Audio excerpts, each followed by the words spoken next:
Hi, and welcome to another edition of BYOB. Bring your own books, booze, boys, whatever you bring it to be.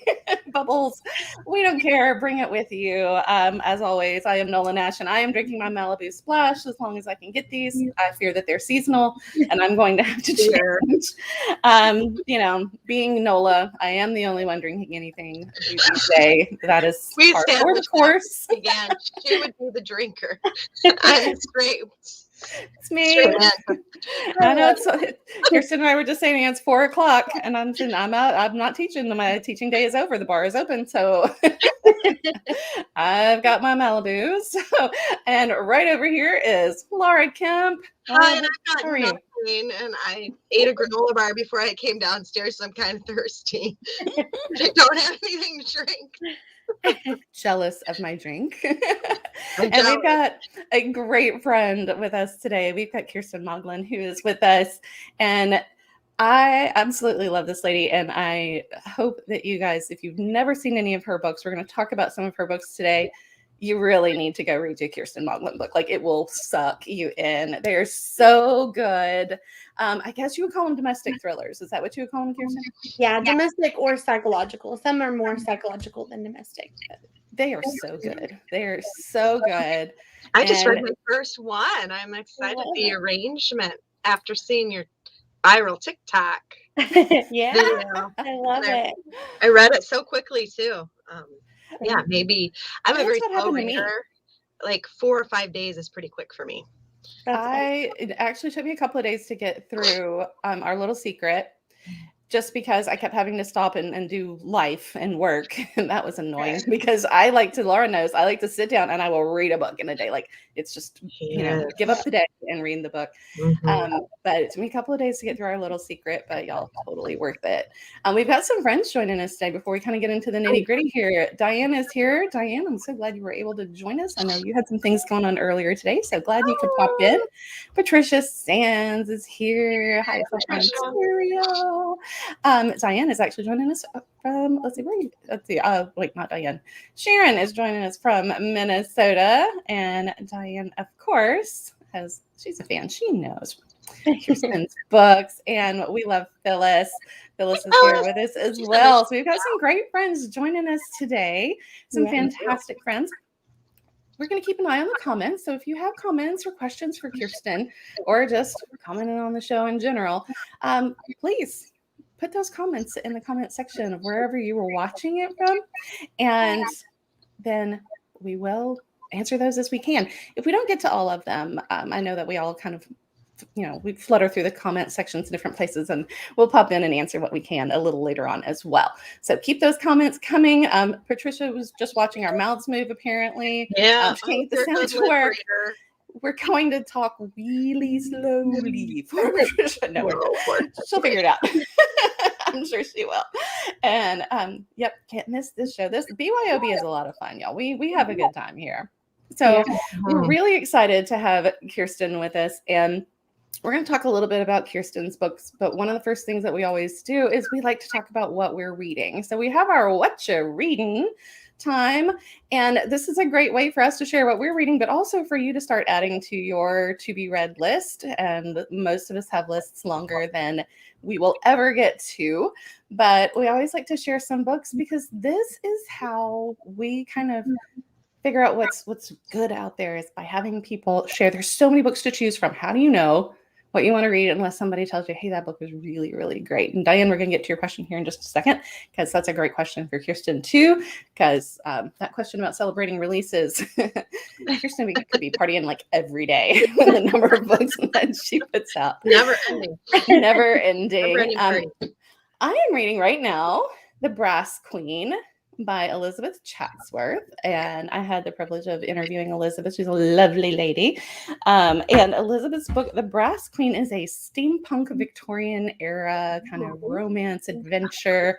Lots of fun in that steampunk world. So lots of fun. We have a British heroine and an American cowboy, who's kind of the, her kind of that push and pull kind of thing going on with them. So that's kind of fun. So The Brass Queen by Elizabeth Chatsworth is what I am reading. Laura, what are you working on? Well, I'm working on Christmas Memories by Nancy Johnson. I do have to give a shout out to Kiersten. Is it Kiersten or Kirsten? Kiersten. Yeah. Kiersten. Okay. I just finished the arrangement. I went upstairs to get the book. I got sidetracked by my husband and my dog. I also read the arrangement by Kiersten, but I have no book to hold up. Sorry, but I also just started Christmas Memories. It's kind of getting to be that season. Yeah. And this is neat. This is just a series of short stories, kind of life vignettes. She's also a cook. So she has recipes in here, which is kind of neat. And each story is maybe 2 to 3 pages long. So it's nice before you go to bed. You can read. Good. I feel like I'm reading fast when I read this book because I'm so proud of myself. I read like 10 chapters. And 2 to 3 pages. And I have she had a recipe for fudgy brownies that I read last night, and then on the next page, pickled beets. So it's Very different. It's a little something for whatever your taste buds require. So yeah, and I also know Nancy. She's wonderful. She has a book called Life is Good that I've also read that is similar to Christmas Memories, just little life vignettes, but these all revolve around the holidays. Nancy's a great lady. Out Christmas Memories. Love Nancy too. Kiersten, now I know you are constantly writing. Do you ever get a chance to read? I do. I still read every day, just about. I read to go to bed. So sometimes it's 3 pages before I fall asleep, and sometimes it's several chapters. But I also do audiobooks when I'm getting ready for the day, when I'm driving, when I'm in the shower, all that. So the book that I'm reading right now is an audiobook, and I don't have a picture of it. But it's Rising Strong by Brene Brown. Brene Brown is awesome. Isn't wonderful? She's amazing. I'm obsessed with her. I'm way late on the Brene Brown train because I just found her Netflix special last year.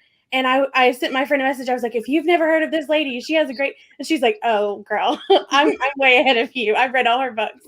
And so I've been listening to her audio because I love the way she speaks, and it brings the whole book to a new level. So I've read almost all of hers now, and that's the one I'm currently listening to. A lot of her stuff, kind of her little clips of her talking, like speaking at conferences and things, tend to make it into our professional development or our teacher training.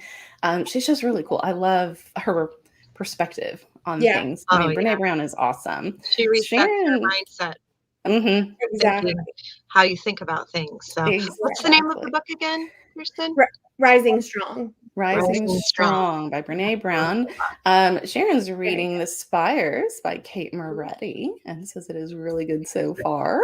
We've got some good books to talk about. Now, I finished reading it again. I don't have a copy of it because it was on my Kindle, but I read Our Little Secret before I started The Brass Queen. So I have a picture of both of those books actually on a slide that we're going to show later on, because Kiersten's got some great covers too. And your most recent one is Widow Falls, right? Yes. That's so cool because the waterfall is going through the O, isn't it? Yes. I love the cover, and we're going to show you guys. These are great. Now, Kiersten, we talked to you before. I mean, Laura and I have had various conversations with you, but we're going to kind of recap some of the things that we've talked to you about because, of course, the listeners have not had the same conversations with you. But we've talked to you before about your covers and the fact that you designed the cover for the arrangement. Did you do the cover for Widow Falls as well? I did, yeah. I do all my covers except my very early, like 3. There are 3 in the beginning that I didn't do, but I've done almost all of mine now. That's impressive. And they're really good covers. I mean, you are really good at like zeroing in on that eye-catching element that's going to pull a reader in. And that's a talent. I don't care how many times people say, well, you can't judge a book by its cover. Yes, you absolutely do. Yeah. There is a whole lot to be said for the cover of a book. And I mean, we get really excited when we see a great cover. I mean, a cover can really pull you in and tell you an awful lot about the book without saying, without having a word on it. So you're really great at doing that. Now, Laura and I have also talked to you before about traditional publishing and self-publishing, and those are very different worlds. Right. But you've been in both of them. Tell us a little bit about your experiences there. So I have been an indie author for, out of my 29 books, 27 are indie. Good God Almighty! Sorry, flew out of my mouth. 2 have been traditional, just this year. So I had one in July that was traditional, and then I have one coming up in November. That will be my second one. And they're definitely very different worlds. With the indie side of things, I have control over everything. Just like you're saying, I do all my own covers. I do my own formatting. I hire my own editor. I hire my proofreader. So I decide what story I want to write, and I have a hand in every part of it. Where with traditional, it's very much a team effort. I collaborate with my editor on the book that I'm going to write. We come to an agreement on the outline of it. I write it, and it goes through 3 different editors, and they do the cover. So it's just very collaborative, which is good for some people. I really love having the control. So I love being an indie, but I've enjoyed the experience that comes with traditional as well. Just getting to see how the other side of the world works, I guess. And getting some experience and getting to learn from people who love what they do and are amazing at what they do. I'm intimidated by self-publishing, and I don't know. I mean, it seems really, like a lot. people. Yeah, I think that people who make a living at it and who are really successful at it, I'm truly in awe of them.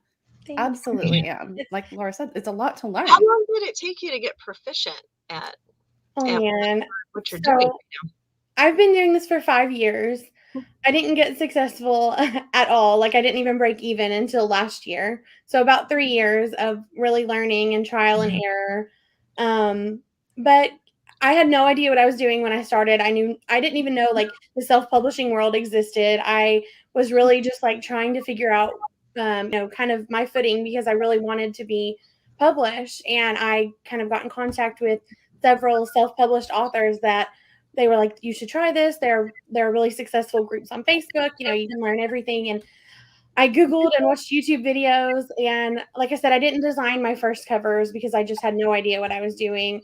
But I just started doing it. And I wasn't doing it well. I was learning on the job and putting things out, and then having to, go back and change a cover or change a blurb because it wasn't working. I didn't know anything about ads. I took ads courses forever to learn, and I'm still learning. Ads change all the time, so it's definitely a lot to learn, but there's so many resources out there. And I'm a researcher. I want to learn everything I can. I want to have a hand in everything. And so I love that portion of it. I love getting to take a course and then feel like I've really accomplished something and put it into use. And it helps when you love what you're doing. They always say if you love what you're doing, you don't work a day in your life. And so even though there are days where I'm like, oh, I really don't want to take this ads course, or I really don't want to do a newsletter, I always love what I'm doing. And at the end of the day, that makes it so much more enjoyable. And to be able to just be a writer and to know that it might have taken some time, but you have built this career for yourself. Yeah. It wasn't, the luck of the draw and winding up on the top of some editor's or, publisher's slush pile. Yeah. That, we all feel like we've been buried under at some point or another. You do have that ability to say, this is the book that I'm proud of. This is the book that I want to get out there, and I am going to do this. Yeah. And that part of it intrigues me and draws me in because I like that. And I think Laura would agree. I mean, we're both we're educators by trade. We like the control. Right. Yeah. And I think because we both write cross-genre, Nola and I, that sometimes the publishing world feels that there's not really a place for us on the bookshelf because we don't fit in the cozy mystery section. We don't necessarily just fit in the paranormal or the romance or the suspense. So it's nice to think that there could be a place for our books no matter what. Yeah. And I will tell you, even as many books as I have out, as big of a readership as I have, when I went traditional, there were conversations of, well, we have to tone this down or we have to do things differently. And it's I have 27 books and my readership and numbers speak for themselves. So I think that there's something to be said for authors who read the genres that they write and know what they want to read and know what their readers are enjoying. And I think that sometimes people look at numbers and they look at like data, and there's only so much that you can put into data as far as what readers enjoy, because I know what my readers love because I am my reader. I write for myself, and I always say with my stories, I write it as if I'm the reader, and I know what twists I would look for and how to trick myself. This is what I would be guessing right now, so let me go a different direction. And That's so interesting. I love that. That you write, because I think that I do the same thing. I've just never been able to put my finger on it. You kind of just verbalize it. Yeah. I do that too. I kind of put myself in the place of the reader. Exactly. And then lead myself in a certain direction and then pull my, That's so interesting. I've never. I think it was Stephen King, but I could be wrong. But someone, when I first started writing, there's a quote, and it said, to be a great writer, you have to be two things at once, the reader and the writer. And that just stuck with me. And I was like, that's why, I mean, I live and breathe this genre. This is the only genre I read. And I just, like I said, when I write, I am the reader too. And I know what I would expect and what I would hope for and what I would love. And I think that being self-published, you really get to put all of that out there without having to cater to anyone else. And there is some satisfaction in that. And I mean, publishing is an industry. They know what they're trying to crank out for these certain genres, but that doesn't necessarily mean that mold is going to be, satisfying for every reader out there. We all are looking for something with just that little hint of spice, that little bit of difference where you're kind of going, I don't know what it is about this author's stuff. I can't put my finger on it, but man, I love everything that they write. And I think that's, you've kind of spent 20 some odd books doing that. It would be really hard to pull back on that if somebody said, no, don't do it that way anymore. What was the response when you did say that I kind of know my readership? Was that a conversation you had with the publishing house, or? Yeah, I mean, it was just more along the lines of like some of the books that I submitted they didn't want certain things. We had to change a lot, I will say. A lot of the stuff that I did was changed to fit their mold.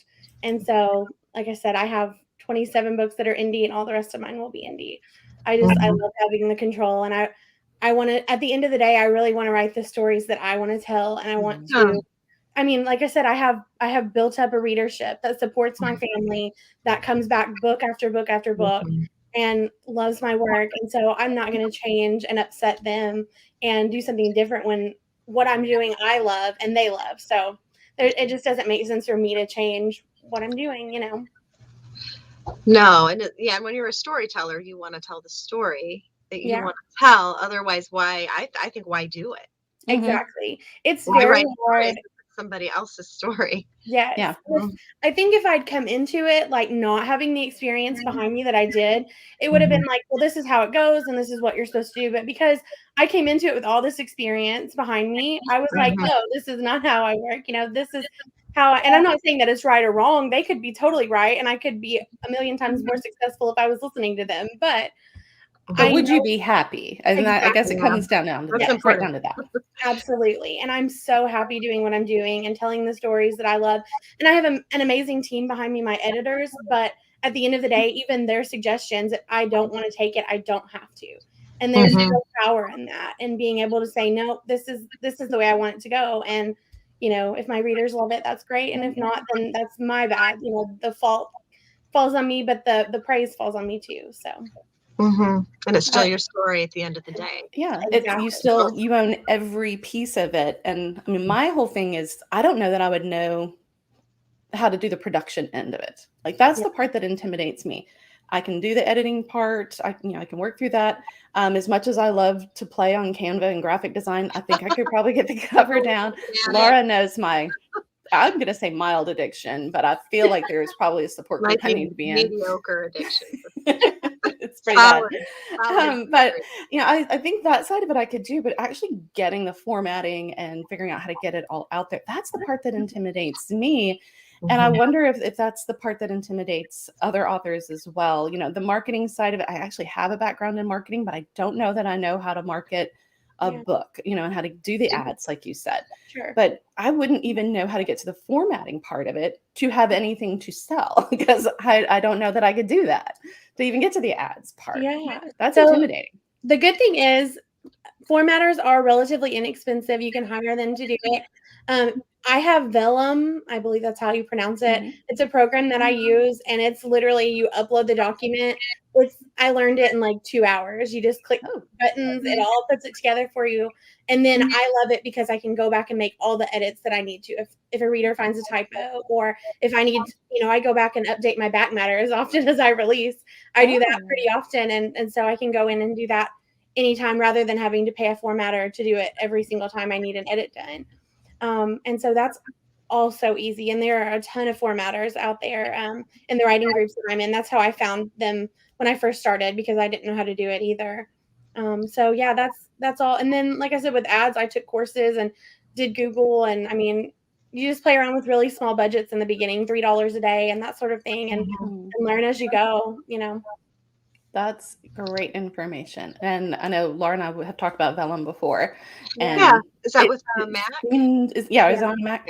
It is Mac, but you can do Mac in the cloud, which is like you can do it on a Windows computer, but you pay like per hour to use a Mac operating system. Oh. I know a lot of authors that do it that way, so they can do it on Windows. There's also something called like Juto or something that's like for Windows computers, which is supposed to be similar, but I've never used it, so I'm not 100% sure. I'm going to go back and watch this video. I'm going to start writing down notes because I'm sitting here listening to you talking. I'm going, wheels are spinning. You guys are the teachers. I'm pulling out my whiteboard now. I'm going to take notes. It's going to be highlighted. It's going to be color coded, organized in files. We all like our research, don't we? A little bit. Yeah, exactly. I get lost in it sometimes. And a part of me, avoiding the self-publishing thing too is I'm afraid that I'll get so into that I'll like get so distracted and not do anything else. Because again, I tend to hyper focus like I do with Canva. I get lost in it. I would get lost in Vellum too. I have a feeling I would. It's hard to balance, isn't it? I know that you have a daughter, Kiersten. I do. Yeah, I have a 4-year-old. Personal life 4 years with, the life of a busy author. Yeah, it's really nice because my husband stays home with her, so we're only having to juggle my work schedule, and I work basically what I would work if I worked full time, so 6 to 8 hours a day, and I do all of my, my writing is usually half the day, and then all the administrative stuff is the other half, and then I have like book clubs in the evenings and stuff, but for the most part, I mean, we're all home together, and we get to, every time that I'm not doing work, we get to spend time together. So it's all just been, and then like I get to travel for conferences, and they get to go with me. And so it's really nice that we get to make these little memories and stuff around my signings when life is normal. But we make it work. Diane's question, because we were mentioning, your work schedule and all the, signings and things like that. So how do you celebrate your releases? And again, 27, 28, how many 29. books? Well, 29 books. You've been having a lot of new releases to celebrate. So do you just party every day? Is it just an ongoing thing? And, it's 6 p.m., party starts. No, I really would have to have a party just about every month or two. So my first releases were really big. We went out for dinner, we celebrated. As we've reached 29, it's kind of like birthdays. Like, okay, it's exciting, but we don't have to go all out. We usually have a dinner. Usually my husband, especially now, my husband will cook for us, and we'll do something small. But the way that I celebrate is that my release day is the only day I guarantee myself off. So that's the only day that I'm like, I'm not doing any work. I'm not scheduling anything. I'm going to sit, read a book, or watch TV, or spend time with my family, and I will not touch my computer. I think that's an excellent. Yeah, that's a great way to treat yourself. Yeah. It really is. It really is. All right. So book news. We talked about your new release, Widow Falls, coming out. And so, Laura and I write. Laura writes more. editing, writing. Laura's editing. I've been doing other things. Right now, I'm writing a professional development course. That's for our teachers. That's less fun, but still writing. Got to get back to my pirate story. Accommodating tests, physics tests for 8th graders. Our writing has been slightly less glamorous of late. I am editing the 3rd book still. Yes, and you released the title to your 3rd book. We don't have the cover yet, but the title is A Home for the Stars. A Home for the Stars. It hit me, and I wanted to change it, and publishing house let me. So that was nice that I was allowed to do that. So. Yes. And this week, I released the cover for Traveler, which is coming out in March. So we finally got our cover here, and I love this cover so much. They managed to capture our main character, Shelby Starling, up there, and her, well, she's just very snarky and kind of a little bit of a badass, and I like her. And the expression on Shelby there is perfect. But little things that you notice in there, we've got the pyramids of Egypt. We've got a little corner of the Colosseum, the clock and compass, all those little things that give you a little hint of some of the places that Shelby will be and some major things going on in those places. And of course, I promised that we would show some of the covers for Kiersten's books. And so our little secret is the one that I recently read. The arrangement is the one that Laura read. And of course, Widow Falls has just released. Look at that waterfall going through the O. I love it. I love it too. Oh, and the W too. See, that's so cool. It's just awesome. Great job on those covers. When I first saw the arrangement cover, I was like, this is super cool because her fingers on that wedding band, kind of easing that off her finger. Like, it's not moving, but you know exactly what's happening there. I loved that cover. Really, really cool. That's neat too. And our little secret, if you've not read it, when you read our little secret, you know exactly why the cover is what the cover is. And it is just a little bit haunting there. I absolutely love that cover too.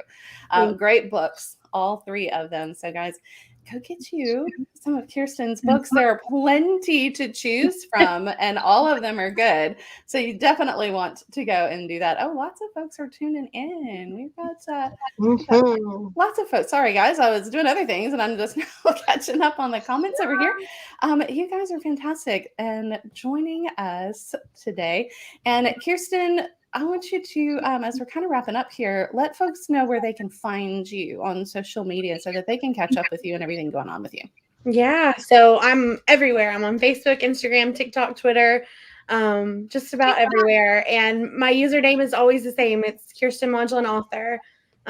Everywhere but Twitter because it wouldn't let me do that long. So it's just K Modglin Author. But you can find me there. And I'm very active. I'm a typical millennial and always on Facebook or Instagram or TikTok. So you can find me and I respond to all my messages and comments as soon as I can. So I do love that you are so accessible to your fans and your readers. It is really awesome. Readers, I don't know if readers really understand how much authors do love to hear from them. Yes. And we do our best to get back with them as much as we can.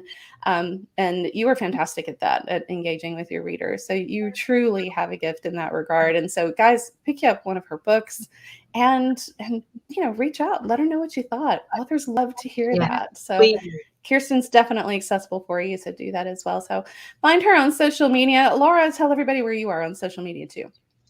Well, I just got on TikTok. Bless your heart. And I had more views than I thought I would, but I'm Kemp Writes everywhere, on TikTok, on Instagram, I believe on Twitter. I'm not super active there.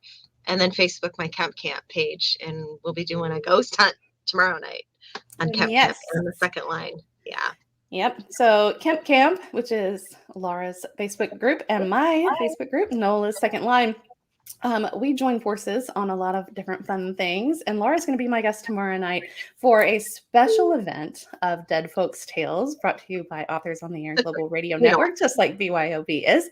And we're going to do a little bit of a ghost hunt tomorrow at the Anderson Cemetery, which is going to be a lot of fun. And my guest is going to be from the New Orleans Ghost Hunters.